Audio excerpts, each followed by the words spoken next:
अखिल भारतीय संत समिति की राजस्थान प्रदेश कार्यकारिणी की बैठक मांडल नीलकंठ महादेव मंदिर में प्रदेश महामंत्री दीपक पुरी के आतिथ्य में आयोजित हुई। बैठक में संत समिति के राष्ट्रीय महासचिव जितेंद्रानंद काशी, शिवानंद पुष्कर राधे बाबा प्रदेश अध्यक्ष वल्लभाचार्य ने दीप प्रज्वलन कर शुभारंभ किया। महंत दीपक पुरी ने बताया कि कोरोना काल में विगत 2 वर्षों में बैठक नहीं हो पाने के बाद पहली बैठक का आयोजन हुआ। बैठक की अध्यक्षता स्वामी जितेंद्रानंद काशी ने की। स्वामी जितेंद्रानंद ने कहा कि वर्तमान परिदृश्य में जो विधर्मियों द्वारा राष्ट्र विरोधी कृत्य किया जा रहा है, इसके विरोध में अब संत समाज को आगे आकर समाज में जागृति लानी होगी। संत समाज के साथ साथ पुजारी वर्ग को भी साथ लेकर चलना होगा, तभी विश्व पटल पर भारत विश्वगुरु के रूप में वापस स्थापित हो पाएगा।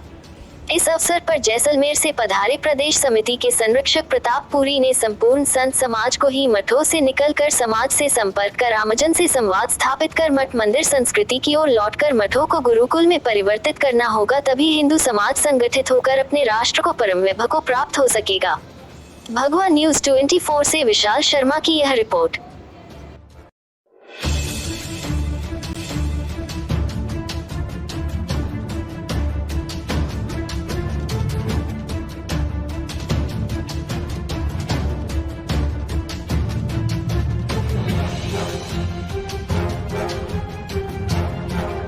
मौजूदा स्थिति को देखते हुए हमारे धर्म के ऊपर नाना प्रकार के आघात हो रहे हैं, नाना प्रकार के षड्यंत्र रचे जा रहे हैं।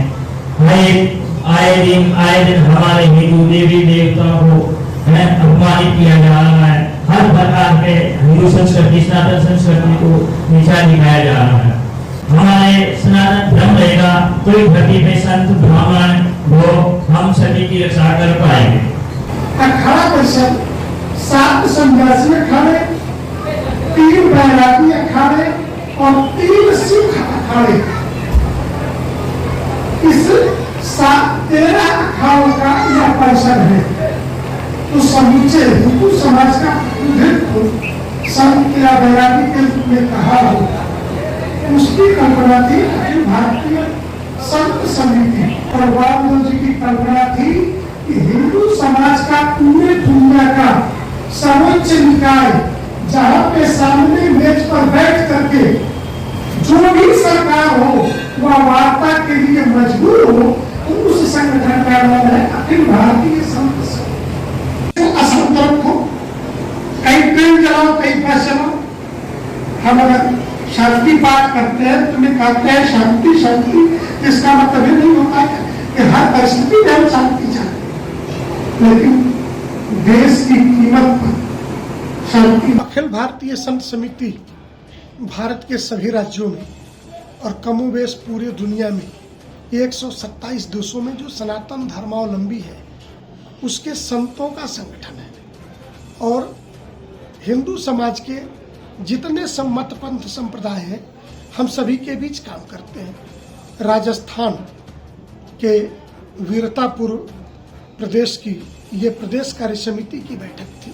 स्वाभाविक है कि जिस राजस्थान का पूरा जीवन जहाँ पे जौहर ही धर्म की रक्षा के लिए हो गए, जहाँ के राजपूताने सनातन धर्म की रक्षा के लिए बलिदान हो गए, और पधारो मारे देश, तो उसके वो शब्द है कि केसरिया बाना। तो ये इस केसरिया बाने की रक्षा के लिए जो बलिदान हुआ, तो संतों का दायित्व है कि उस केसरिया बाने की याद दिलाते रहना। गांव-गांव में अपने आश्रम के अंदर सुविधाओं के बीच बैठ नहीं जाना। तो राजस्थान प्रदेश की यह बैठक कोरोना काल के 2 वर्षों के लंबे अंतराल के बाद हुई है, और हम गांव-गांव, नगर-नगर सनातन धर्म के प्रचार के द्वारा समाज को खड़ा करेंगे। मेरा इतना ही कहना है, आपने सत्ता में जो कुर्सी धारण किया है, उस संविधान की शपथ ली है, तो आपकी नज़रों में हिंदू मुसलमान, मंदिर मस्जिद एक नज़रिए से होना चाहिए। आप नहीं देख सकेंगे तो इस देश का बहुसंख्यक समाज और इस प्रदेश का बहुसंख्यक समाज, क्योंकि लोकतंत्र बहुमत की आवाज़ होती है, सर्वमत की नहीं। तो यह लोकतंत्र जैसे आपको सत्ता पर बिठाया है वैसे सत्ता से उतार भी देगा। योगी आदित्यनाथ जी की भारतीय राजनीति में एक सफल साधु प्रयोग कहेंगे इसे, कि जिसके दे दीप्यमान नक्षत्र के नाते युवा पीढ़ी के संतों में एक उत्साह आया है कि हम भी राजनीति में जाकर के कुछ बदल सकते हैं। और सही मायने में लोकतंत्र के अतिरिक्त और कौन सा माध्यम है? अगर आपके मन में कोई विचार आते हैं, पत्रकार जा सकता है, चित्रकलाकार जा सकता है, वकील जा सकता है, डॉक्टर जा सकता है, तो हम भी तो इस देश के मतदाता हैं, इसी देश के नागरिक हैं। तो लोकतंत्र के नाते हमको भी तो मत मांगने का अधिकार अगर मिल गया तो इसमें क्या?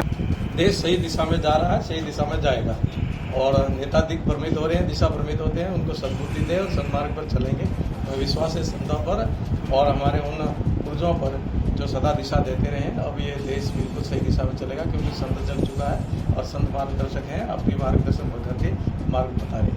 कई ऐसी धार्मिक स्थलियाँ हैं जिनको लेकर एकाधिकार के मामले में विवादास्पद स्थितियाँ बनी हुई है, तो उनको लेकर संत समाज इतिहास की दृष्टिकोण से आप सब जानते हो कि किसकी क्या संपत्ति थी, कब क्या हुआ। और अब जो कि कानून के दायरे में आते हैं तो कोर्ट के सामने जब जाएगा तो नीर का नीर, पानी का पानी हो जाएगा। और हमें विश्वास है भारतीय संविधान पर और कोर्ट पर, कानून पर और हमारे जो मुखिया बैठे हैं सब पर कि वो सही निर्णय करेंगे।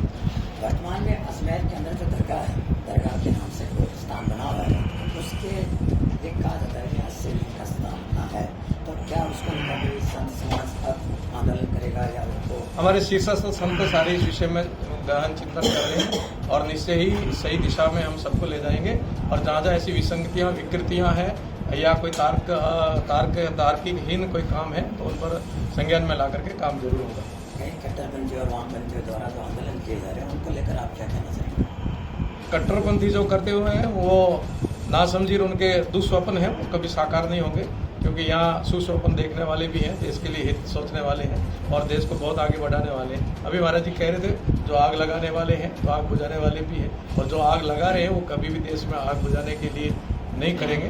तो हमें विश्वास है कि जो कट्टरपंथी है उनके दुस्वप्न कभी साकार नहीं होने देंगे। तो ये सपने देखते हैं कि हमने ऐसा किया, हम ऐसा कर लेंगे, तो वो दुस्वप्न है, वो सुस्वप्न नहीं। सुस्वप्न हम देखते हैं कि देश को कहाँ ले जाना है, देश का सम्मान कैसे बचाना, निश्चय ही हम आगे बढ़ेंगे। काम समाज में धार्मिक स्थलों पर जो भक्तगणों का आना जाना रहता था वो अभी कम पड़ता जा रहा है, तो उसको लेकर संत समाज क्या कदम? नहीं, ऐसा नहीं है।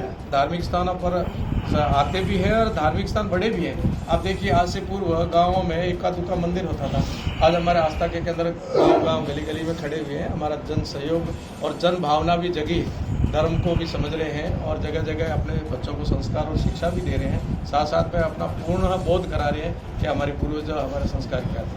गुरुदेव, सनातन संस्कृति पर जिस तरह से हमले हो रहे हैं उसके बारे में आपकी समिति क्या निर्णय लेगी? आज समिति की प्रदेश कार्यकारिणी की बैठक हुई है। अभी ये तो जो आपको हमारे माननीय महामंत्री जी ने बताया, मेरे पास में हमारे महामंत्री जी अन्य भी विराजे हैं सब संगठनों में, ये तय किया है कि ये हमले तो असहनीय, हम सहन तो नहीं करेंगे, परंतु इसका क्या किया जाए सारी रणनीति तय होगी, उसके बाद में विचार करके हम लोग हमारी दिशा में चलेंगे।